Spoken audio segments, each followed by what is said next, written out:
Students, मैं वैभव आपका अपनी क्लास में स्वागत करता हूं और आशा करता हूं कि अब तक हमने इंटीग्रेशन की जो जो बातें सीखी हैं वो सारी तुम प्रैक्टिस कर रहे होगे।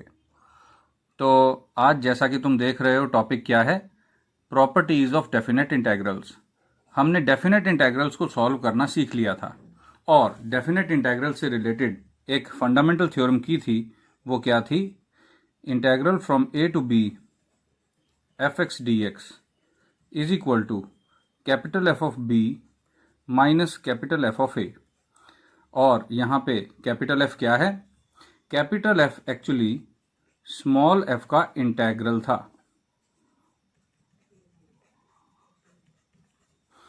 तो अगर स्मॉल एफ का इंटीग्रल करके हमारे पास कैपिटल एफ फंक्शन आता है तो डेफिनेट इंटीग्रल इस तरह से कैलकुलेट किया जाता है। इसको कहते हैं fundamental theorem of integral calculus.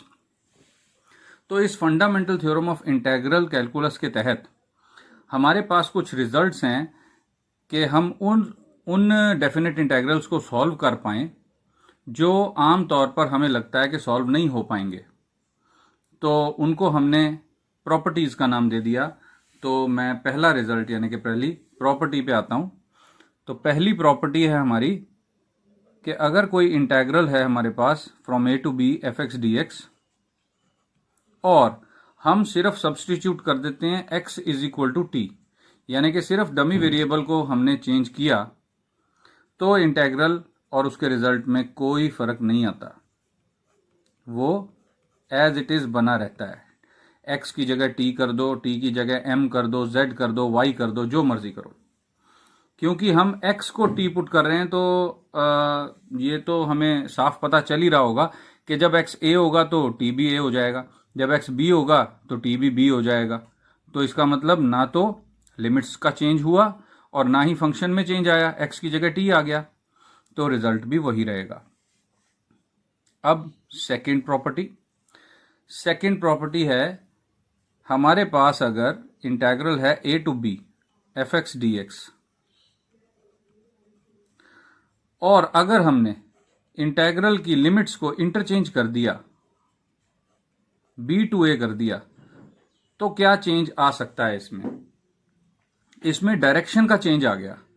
Direction का चेंज का मतलब यह है कि पहले हम इंटीग्रल देख रहे थे इंटरवल a से b तक, a से शुरू करके b तक जा रहे थे, लेकिन अब हम b की तरफ से a की तरफ जा रहे हैं। तो जब डायरेक्शन चेंज हो जाती है तो हम सब जानते हैं कि क्या हो जाता है।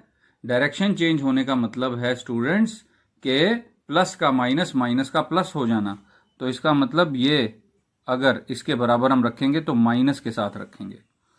तो यहां से तुम्हें पता चल रहा होगा कि अगर हमारे पास लिमिट लगी हुई है, upper limit lower limit definite integral में, और अगर उन लिमिट्स को हम इंटरचेंज कर दें तो हमें माइनस यहां लगा के उसको कंपनसेट करना पड़ेगा, अदरवाइज आंसर हमारा माइनस में आएगा, साइन चेंज हो जाएगा। तो ये है हमारा दूसरा रिजल्ट। और अब तीसरा रिजल्ट यानी तीसरी प्रॉपर्टी।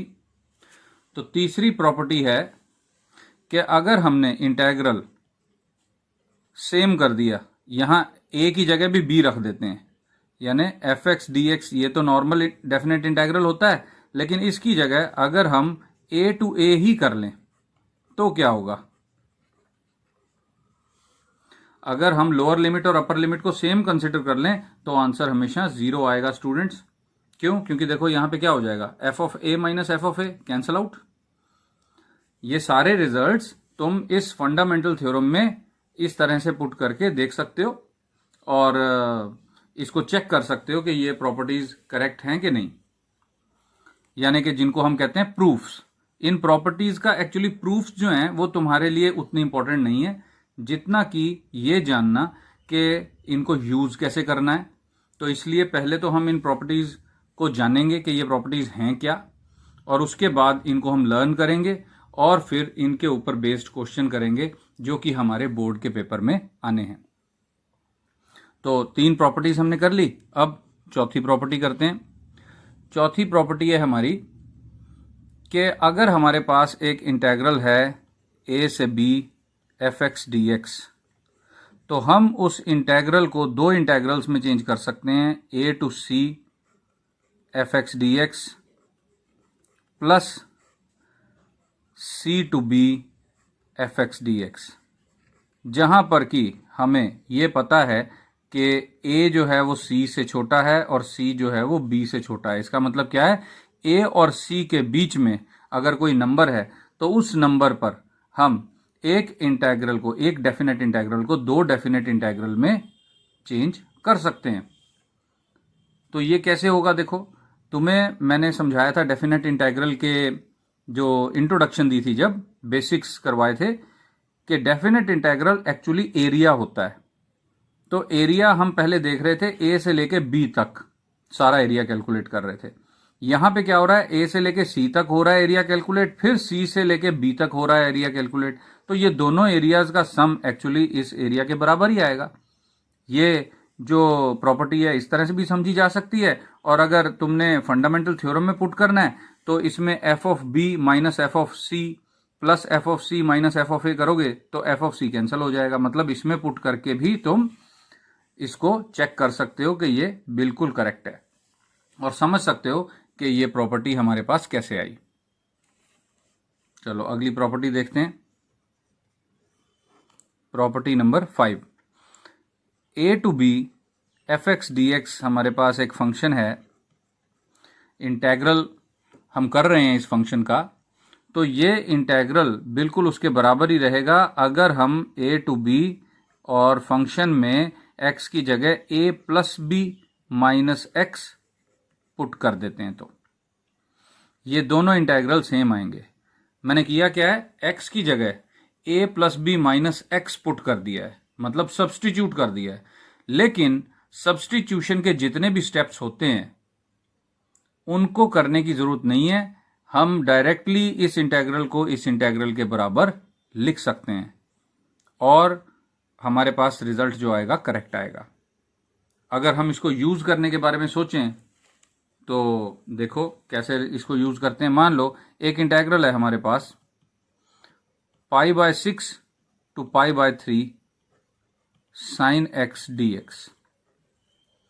हमने प्रॉपर्टी अप्लाई की और ये इंटेग्रल बन गया integral π/6 to π/3 sin π/6 plus π/3 minus x dx। अब इसको कैलकुलेट करते हैं और इसको कैलकुलेट करते हैं और देखते हैं कि आंसर कहीं डिफरेंट तो नहीं आता। इसको हमने कैलकुलेट किया तो हम जानते हैं कि साइन एक्स का इंटेग्रल होता है माइनस कॉस एक्स π/6 to π/3। और यहां पर हमने क्या करना है, इसको एडअप करना पड़ेगा हमको। π/6 प्लस π/3 कितना हो जाएगा, π/6 प्लस π/3 करोगे स्टूडेंट्स तो π/2 आएगा। क्यों, क्योंकि ये 30 डिग्री है, ये 60 डिग्री है, 30 प्लस 60 90 होता है। तो π/6 π/3 ये बन जाएगा साइन π/2 माइनस एक्स dx, जो कि होगा π/6 to π/3 cos x dx। ठीक है स्टूडेंट्स, ये cos x बन गया, sine π/2 minus x is cos x। अब अगले स्टेप पे इसको सॉल्व किया हमने तो आएगा माइनस cos π/3 प्लस cos π/6। क्योंकि माइनस लगा हुआ है तो यहां पे जब हम माइनस करेंगे लोअर लिमिट पुट करने में तो cos का माइनस इसको प्लस बना देगा।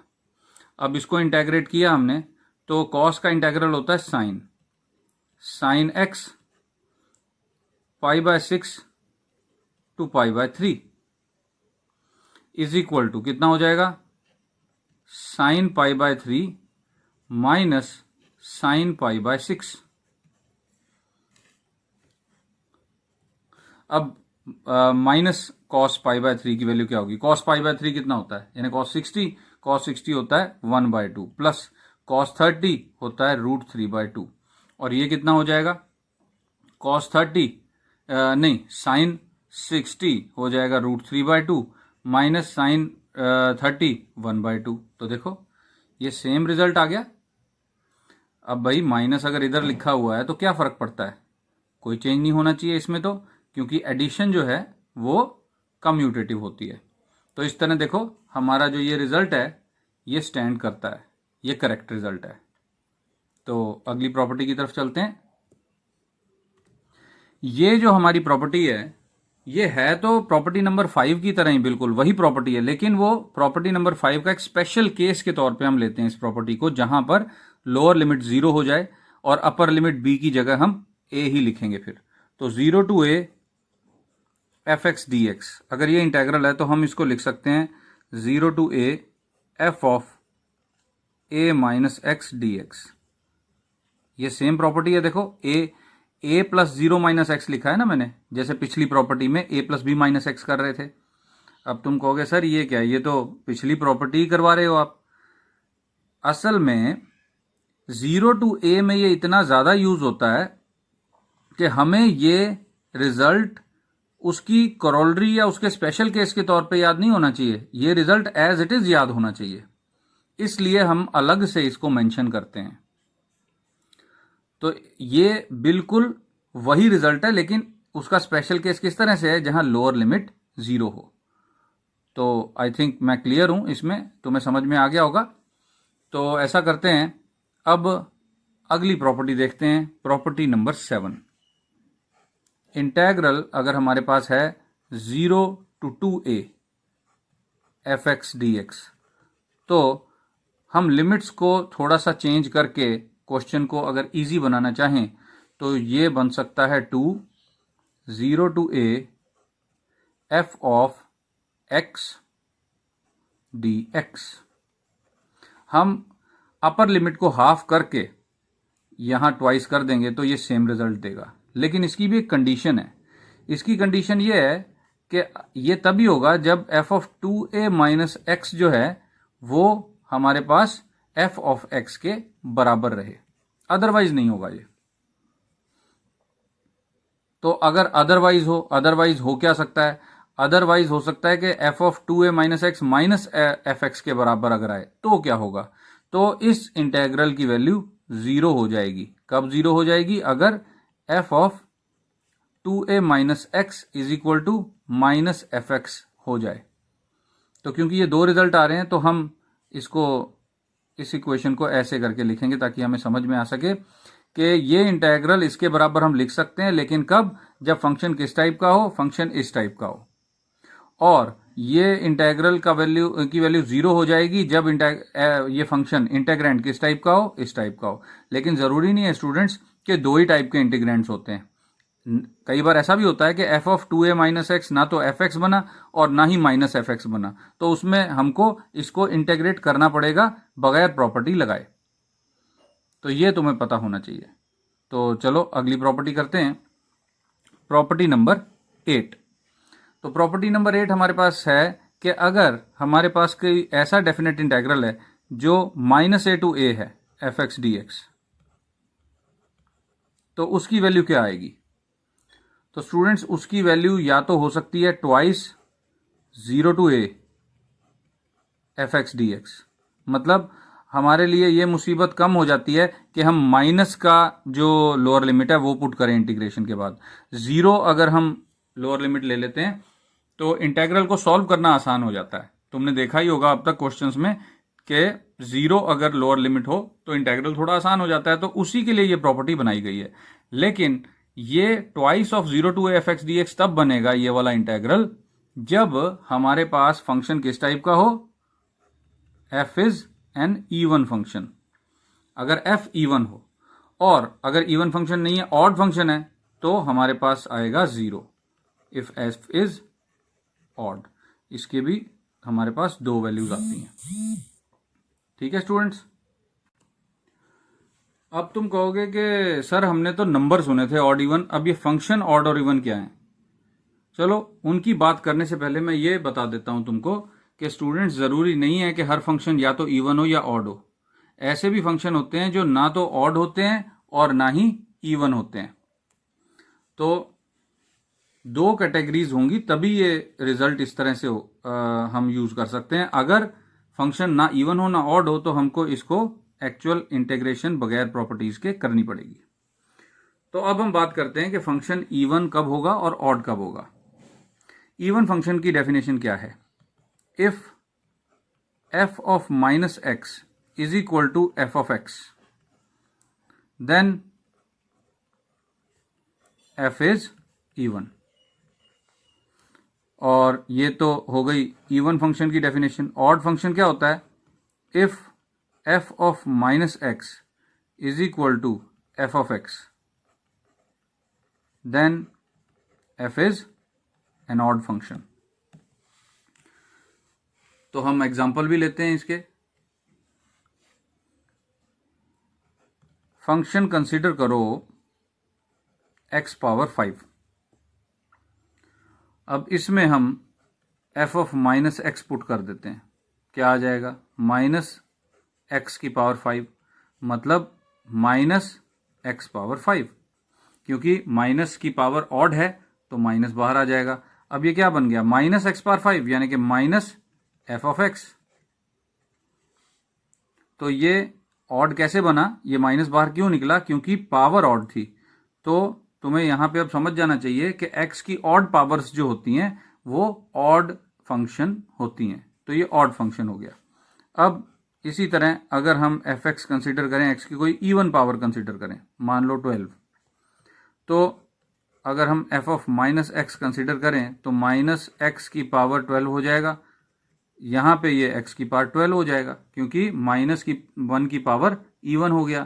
तो इवन पावर ने क्या किया? माइनस हटा दिया, तो ये f ऑफ x आ गया, यानी f of minus x is equal to f x. जैसे यहाँ पर आ रहा था f of minus x is equal to minus f x. तो x की इवन पावर्स इवन फंक्शन हो जाती हैं। तो ये तो हो गया अगर हमारे पास एल्जेब्राइक फंक्शंस हैं। ट्रिग्नोमेट्रिक फंक्शंस में भी हैं हमारे पास ऑड इवन। जैसे हमने फंक्शन कंसिडर किया साइन एक्स, तो f ऑफ माइनस एक्स क्या हो जाएगा? Sine of minus x. अब sine of minus theta is minus sine theta, तो माइनस बाहर निकल आया, यानी कि माइनस एफ एक्स हो गया। तो देखो f of minus x is equal to minus f x means sine x is an odd function. और अगर हम कॉस एक्स कंसिडर करके चलें तो f ऑफ माइनस एक्स क्या हो जाएगा? Cos of minus x, which is actually cos x, because cos minus theta is equal to cos theta. तो ये एफ एक्स हो गया। f of minus x is equal to f x, तो cos x एक even function हो गया। तो cos की कोई भी पावर हो, ऑड चाहे इवन, ये फंक्शन क्या रहता है? ये इवन फंक्शन ही रहता है। लेकिन अगर साइन एक्स की ऑड पावर्स होंगी तो वो ऑड फंक्शन रहेगा। अगर साइन एक्स की इवन पावर्स होंगी तो वो इस माइनस को हटा देंगी, तो वो इवन फंक्शन बन जाएगा। और एक बड़ी और खास बात देखो, यूज होगा हमारे क्वेश्चंस में। अगर हमारे पास f एक ऑड फंक्शन है और g एक इवन फंक्शन है, तो f मल्टीप्लाई g कौन सा फंक्शन बनेगा? सोचो। ये नंबर्स नहीं है स्टूडेंट्स। इवन नंबर और ऑड नंबर को मल्टीप्लाई करके तो इवन नंबर आता था, क्योंकि 2 आ गया बीच में फैक्टर। लेकिन फंक्शंस के केस में ऑड फंक्शन और इवन फंक्शन को मल्टीप्लाई करके एक ऑड फंक्शन बनता है। क्योंकि देखो ये इवन है ना gx, अगर यहां माइनस एक्स पुट करोगे तो ये तो gx रहेगा। लेकिन ये जो ऑड फंक्शन है ये क्या कर देगा? माइनस बाहर निकाल के रख देगा, तो माइनस एफ एक्स जी एक्स हो जाएगा। तो ऑड और इवन फंक्शन जब मल्टीप्लाई होते हैं तो एक ऑड फंक्शन क्रिएट होता है, ना कि एक इवन फंक्शन। तो ये हम यूज करेंगे। इसका मतलब क्या हो गया कि अगर साइन एक्स और कॉस एक्स को मल्टीप्लाई करो तो ओवरऑल ये फंक्शन ऑड बन जाता है, इवन नहीं रह जाता, चाहे कॉस एक्स हमारे पास इवन फंक्शन ही क्यों ना हो। तो आई थिंक यहां तक प्रॉपर्टीज क्लियर हो गई होंगी और इवन और ऑड फंक्शन का कंसेप्ट भी तुम्हें कुछ हद तक समझ आ ही गया होगा। तो अब हम ऐसा करते हैं, अपनी इंटेग्रेशन जो इंटेग्रल्स चैप्टर है उसकी लास्ट एक्सरसाइज 7.11 पे चलते हैं और देखते हैं कि पहला क्वेश्चन हमें क्या कहता है। तो स्टूडेंट्स ये है हमारा पहला क्वेश्चन एक्सरसाइज 7.11 का, i is equal to 0 to pi by 2 sine square x d x. तो इसमें हम प्रॉपर्टी यूज करेंगे a माइनस एक्स वाली, 0 टू पाई बाय 2 इसको लिखेंगे sine pi by 2 minus x, ये इंटेग्रल इसके बराबर ही रहेगा। और स्क्वायर को मैंने बाहर करके लिख दिया, देखो साइन स्क्वायर। मैंने क्या किया, मैंने x की जगह पाई बाय 2 माइनस एक्स पुट कर दिया और इसको बराबर ही लिख दिया बगैर सब्सटीट्यूशन का सहारा लिए, क्योंकि हमारे पास प्रॉपर्टी है। प्रॉपर्टी कौन सी है कि अगर हम ऐसा करते हैं 0 टू a, अगर हमारे पास लिमिट्स हैं इंटेग्रल की, तो अगर हम a माइनस एक्स से रिप्लेस कर देते हैं x को, तो भी इंटेग्रेशन हम डायरेक्टली ऐसा लिख सकते हैं बगैर सब्सटीट्यूशन के, और वैल्यू भी बराबर आएगी। तो अगर हम i इज इक्वल टू ये मान के चल रहे हैं, इसको इक्वेशन नंबर 1 कह देते हैं हम, तो अब हमारे पास i क्या क्रिएट हो गया, देखो ये cos बन गया, तो 0 टू पाई बाय 2 ये बन गया cos स्क्वायर x dx। ये आ गया हमारे पास इक्वेशन नंबर 2, हमने इसको 2 कह दिया। और मैं कहूंगा अब ऐड 1 एंड 2, तो लेफ्ट हैंड साइड में ऐड होगी 2i इज इक्वल टू, हमारे पास इस तरह से एडअप हो गया sine square x dx plus integral 0 to pi by 2 cos square x dx। तो जिस तरह से हम एक इंटीग्रैंड अगर एक से ज्यादा फंक्शंस के सम के तौर पे या डिफरेंस के तौर पे पड़ा हुआ हो, तो एक इंटीग्रल को हम 2 इंटीग्रल या ज्यादा इंटीग्रल में कन्वर्ट कर देते हैं, बांट देते हैं, यानी कि एडिशन या सब्ट्रैक्शन पे इंटीग्रल जो होता है वो डिस्ट्रीब्यूट हो जाता है। तो उसका रिवर्स प्रोसेस मैं करूंगा कि 2 इंटीग्रल हैं, सेम लिमिट्स हैं और ये प्लस है, तो हमारा एक इंटीग्रल से ही काम चल जाएगा। मैं इंटीग्रैंड को ऐसा लिखूंगा sign square x plus cos square x dx। देखो अगर इसको 2 इंटीग्रल में बांटना चाहें तो ऐसे ही बांटेंगे, ये मैंने इस तरह लिख दिया। अब तुम ये देखो स्टूडेंट्स कि इस प्रॉपर्टी का हमारे पास फायदा ये हुआ कि हमें ट्रिग्नोमेट्रिक इंटीग्रैंड से आज़ादी मिल गई। कैसे?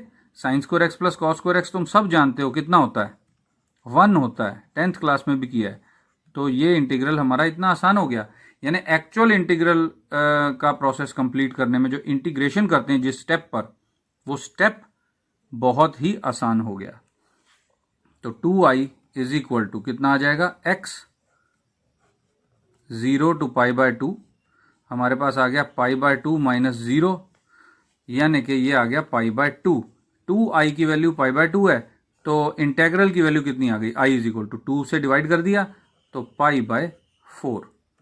तो ये आ गया हमारा आंसर।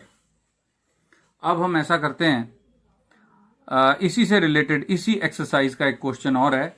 और तो स्टूडेंट्स हमारे पास जैसा मैंने क्वेश्चन नंबर 1 सॉल्व करके दिखाया, बिल्कुल सिमिलर हमारे पास क्वेश्चन नंबर 11 भी है इसी एक्सरसाइज में। तो मैं पहले क्वेश्चन नंबर 11 पे आता हूं। देखो इसमें है minus pi by 2 to pi by 2 sine square x dx। क्योंकि साइन का मैंने तुम्हें बताया, साइन का जो पावर इवन हो जाती है तो ये फंक्शन इवन बन जाता है। तो हम इसको लिख सकते हैं twice of 0 to pi by 2 sine square x dx। अब एक और प्रॉपर्टी हम इस्तेमाल करते हैं इसके ऊपर, i is equal to 2 0 to pi by 2 sine square dx हो गया। लेकिन हम प्रॉपर्टी इस्तेमाल क्यों कर रहे हैं? देखो मैंने तुम्हें ये क्वेश्चन करवा दिया है, इसका आंसर तुम्हें पता है, अभी तो मैं करवाया है ये क्वेश्चन नंबर 1 ऐसा ही था, बस वहां पे पहले क्या था, वहां पे कॉस स्क्वायर था या साइन स्क्वायर था। साइन और कॉस तो आपस में इंटरचेंज हो सकते हैं, तो यहां कॉस स्क्वायर आए चाहे साइन स्क्वायर आए, बिल्कुल उसी तरह तुमने क्वेश्चन सॉल्व कर देना है जैसा कि मैंने क्वेश्चन नंबर 1 में किया। तो आई थिंक ये क्वेश्चन तुम अपने आप सॉल्व कर लोगे। अब मैं ऐसा करता हूं, क्वेश्चन नंबर 2 पे चलता हूं। तो इस एक्सरसाइज का क्वेश्चन नंबर 2 है हमारे पास, i is equal to 0 to pi by 2 under root sine x whole upon under root cos x plus under root sine x. देखो अदरवाइज ये क्वेश्चन काफी मुश्किल लग रहा है, कि हम किस तरह से इसको इंटीग्रेट करें, लेकिन क्योंकि हम प्रॉपर्टीज जानते हैं तो हम प्रॉपर्टीज का इस्तेमाल जब करेंगे तो ये इंटीग्रैंड हमारा बहुत आसान बन जाएगा। कैसे? देखो, इसको हमने कह दिया इक्वेशन नंबर 1। अब मैं प्रॉपर्टी इस्तेमाल कौन सी करूंगा? 0 माइनस ए माइनस एक्स वाली। तो 0 to pi by 2 sine pi by 2 minus x का under root whole upon cos pi by 2 minus x का under root plus sine pi by 2 minus x का अंडर रूट dx। हमने property इस्तेमाल की a minus x वाली। तो ये क्या बन गया? अब हम सब जानते हैं स्टूडेंट्स कि sine pi by 2 minus x होता है कॉस एक्स और cos pi by 2 minus x होता है साइन एक्स। तो ये बन जाएगा cos under root x upon sine x का under root plus cos x का अंडर रूट डी एक्स। ये बन गया। इसको हमने कह दिया इक्वेशन नंबर 2। अब हम क्या करेंगे? पिछले क्वेश्चन की तरह ही जो क्वेश्चन नंबर 1 जैसे मैंने करवाया था, ऐड 1 एंड 2। तो इक्वेशन नंबर 1 को देखो, डिनोमिनेटर क्या है? Root cos x plus root sine x, और यहां पर भी डिनोमिनेटर वही है, root cos x plus root sine x. Actually ये रियल नंबर्स ही हैं और रियल नंबर्स में कम्यूटेटिविटी होल्ड करती है। क्या मतलब? कि 2 + 3 और 3 + 2 दोनों का आंसर सेम आएगा। अगर हम एडिशन में ऑर्डर चेंज भी कर दें नंबर्स का तो कोई फर्क नहीं पड़ता, तो ये दोनों ही सेम है। तो इसका हमें बहुत फायदा होगा। देखो, यहां left hand side i + i किया तो 2i आ गया। Integral 0 to pi by 2 sine under root x upon sine under root x plus cos x under root d x plus integral 0 to pi by 2 under root cos x upon under root sine x plus under root cos x dx। ये जब add up होगा तो 2i की value क्या बन जाएगी? 0 to pi by 2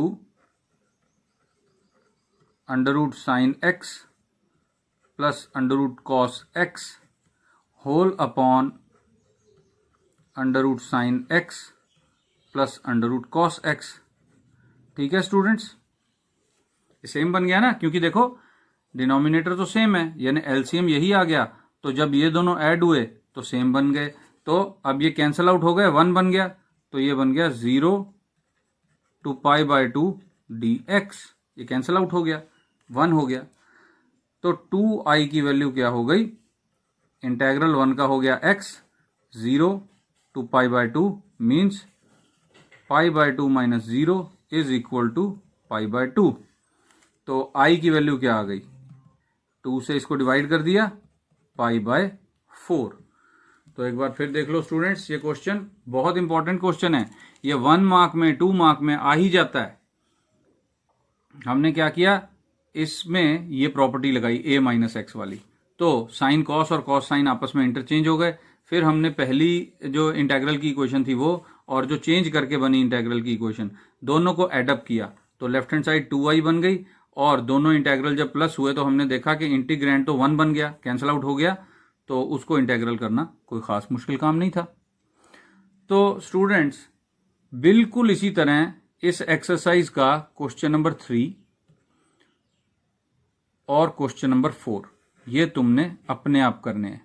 और उसके लिए मैं तुम्हें बता देता हूं कि इंटेग्रल का ये खास टाइप है, 0 to पाई बाय 2 साइन या कॉस दोनों में से कोई भी एक होगा, उसकी power m x sine m x plus cos n x m x dx। मतलब ऊपर साइन या कॉस में से कोई एक और नीचे दोनों, लेकिन तीनों टर्म्स में पावर सेम हो। अब ये पावर स्क्वायर रूट भी हो सकती है, पावर 3/2, 7/2, पावर 5, 7, 11, जो मर्जी पावर हो।